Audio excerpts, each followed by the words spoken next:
Olá, muito bom dia. Bora para mais uma leitura do livro da Zíbia Gasparetto, Pelas Portas do Coração? O jantar decorreu tranquilo. Enquanto Vera falava com entusiasmo dos seus planos com Marcelinho, Clóvis furtivamente observava Juliana. A moça fez sua refeição calada, como sempre, sem manifestar sua opinião. Clóvis intimamente estava admirado. Como uma moça ingênua, desligada e de certa forma apagada poderia ter tal poder? Estaria ela mesma sob a ação de um espírito? Se ele falasse, seria melhor para ela? E se esse espírito a dominasse e ela acabasse por enlouquecer? Sentiu um arrepio de medo percorrer-lhe o corpo. Talvez fosse melhor contar tudo, depois que a missão fosse cumprida. Em todo caso, ela lhe parecia normal como sempre e não havia nenhum motivo sério para preocupar-se. Na tarde do dia seguinte, Clóvis e Cláudio postaram-se na saída do colégio à espera de Juliana. Vendo-os, a moça sorriu levemente. De novo? Vamos visitar aquele pobre homem na Santa Casa. Como tínhamos tempo, viemos buscá-la. A moça entrou no carro depois de cumprimentar Cláudio durante o trajeto. Os dois amigos falavam de coisas triviais, procurando dissimular a ansiedade, lançando olhares furtivos para o banco traseiro onde Juliana, tendo colocado os livros sobre o assento, seguia em silêncio. Nada nela denotava uma mudança. Clóvis estava disposto a observar os mínimos detalhes. Foi só quando entraram na enfermaria que ele percebeu. O rosto de Juliana ganhava suavidade, expressão, e os olhos pareciam fixos em um ponto distante. A moça tomou a dianteira e os dois, trocando expressivos olhares, seguiram-na. Chegando ao leito do acidentado, ela deteve-se. O enfermo, vendo-a, distendeu a fisionomia imediatamente e esforçou-se para sentar na cama. Juliana colocou a mão sobre a cabeça dele, dizendo com voz firme: "Pode ficar deitado, esteja à vontade. Como vai, Mário?"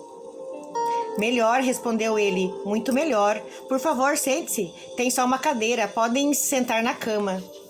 "Não é preciso, não se preocupe", continuou ela. "Vim para conversar com você." Ele desviou o olhar envergonhado.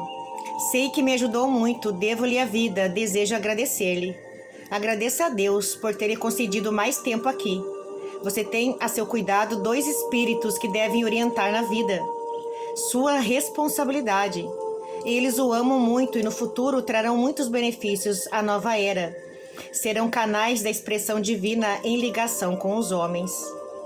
Mário chorava comovido. Quando conseguiu falar, murmurou: "Eu não mereço, nunca tive sorte na vida. Até a mulher que eu amava me trocou por outro, abandonou o lar e os 2 filhos."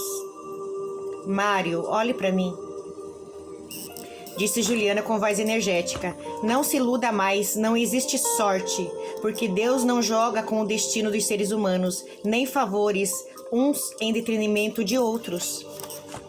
Aprenda que cada um cria seu próprio destino. Só você é responsável por tudo quanto lhe aconteceu. Se você não consegue amar-se, se não cuida da sua alma, do seu desenvolvimento, se não faz nada em seu próprio benefício, se não tem amor por si, como pode exigir que os outros o façam? Se sua mulher preferiu dar outro rumo à sua vida, é um direito que lhe cabe. Não nos compete julgá-la ou exigir que ela continuasse a viver em um lar onde o coração já não estava mais. Que ela não me amasse até posso aceitar, mas abandonar os filhos? Como quer censurá-la, se fez a mesma coisa? Ela os deixou com você, que é o pai. E você, com quem os deixou?" Ele chorava desalentado. Juliana continuou: "A ninguém compete julgar. Sei que eu errei e agora vejo que estava louco. Não pensei em deixar meus filhos, fiquei alucinado, mas ela também errou. Não se trata do certo ou errado. Escolhemos os nossos caminhos e, de acordo com eles, a vida nos responderá.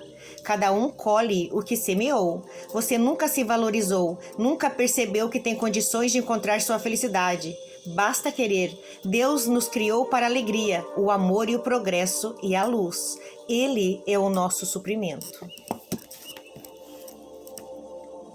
Então, é uma coisa pra gente pensar, né? Então, imagina, ele não foi um bom marido, né? Não foi um bom marido.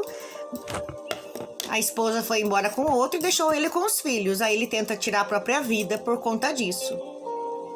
E qual é o primeiro julgamento que ele faz? Ela abandonou os filhos a quem ela deveria amar. Como diz ali, ela deixou os filhos com o pai, que é a pessoa que ama os filhos, que protege os filhos, né? Ela não deixou eles na rua. Mas e ele, quando tentou tirar a própria vida? Com quem ele deixou essas crianças? Com ninguém, né? Provavelmente conselho tutelar, um abrigo. Queriam explorar, judiar essas crianças, porque não teria proteção do pai e da mãe. Então, se veja que ponto nós, seres humanos, somos egoístas. A gente quer que as pessoas nos ame, nos respeite, nos tragam felicidade. Mas a gente não faz por onde, né? A gente acha que as pessoas têm obrigação de nos amar e de nos fazer feliz.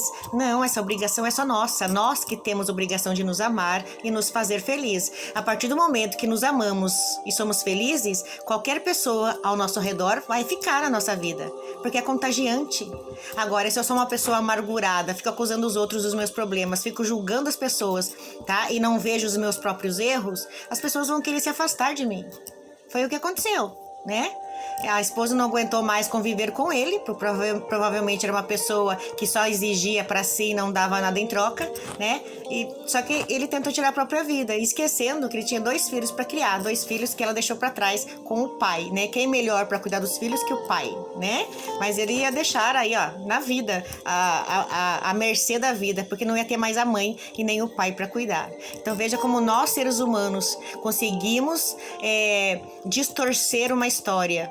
Como nós, seres humanos, só vemos a nossa parte, a nossa versão da história e não conseguimos enxergar a parte e a versão do outro, né?